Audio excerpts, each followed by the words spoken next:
ಮಹಿಳಾ ಮಿತ್ರ ಅಧಿಕಾರಿಯಿಂದಲೇ ಮಗುವಿನ ಮೇಲೆ ಕ್ರೌರ್ಯ. ಸುಡುವ ಬಿಸಿಲಿನಲ್ಲಿ 5 ವರ್ಷದ ಮೊಮ್ಮಗಳ ಕೈಕಾಲು ಕಟ್ಟಿ ಹಾಕಿದ ಅಜ್ಜಿ.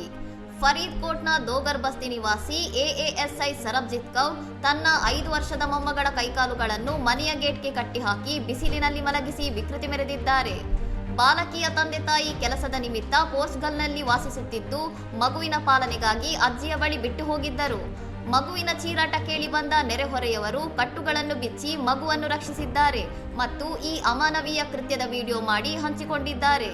ವಿಡಿಯೋ ವೈರಲ್ ಆಗುತ್ತಿದ್ದಂತೆಯೇ ಎಚ್ಚೆತ್ತುಕೊಂಡ ಎಸ್ಎಸ್ಪಿ ಪ್ರಜ್ಞಾ ಜೈನ್ ಅವರು ಆರೋಪಿ ಎಎಎಸ್ಐ ಸರಬ್ಜಿತ್ ಕೌರ್ ಅವರನ್ನು ಸೇವೆಯಿಂದ ಅಮಾನತುಗೊಳಿಸಿದ್ದಾರೆ. ಸದ್ಯ ಮಗುವನ್ನು ಮಕ್ಕಳ ಕಲ್ಯಾಣ ಸಮಿತಿಯ ಸುಪರ್ದಿಗೆ ಒಪ್ಪಿಸಲಾಗಿದ್ದು ರಕ್ಷಣೆ ನೀಡಲಾಗುತ್ತಿದೆ. ಘಟನೆಗೆ ಸಂಬಂಧಿಸಿದಂತೆ ಪೊಲೀಸರು ಹೆಚ್ಚಿನ ತನಿಖೆ ನಡೆಸುತ್ತಿದ್ದಾರೆ. ಇನ್ನಷ್ಟು ಸುದ್ದಿಗಳಿಗಾಗಿ ನೋಡ್ತಾ ಇರಿ ಸೌರಂ ಟಿವಿ.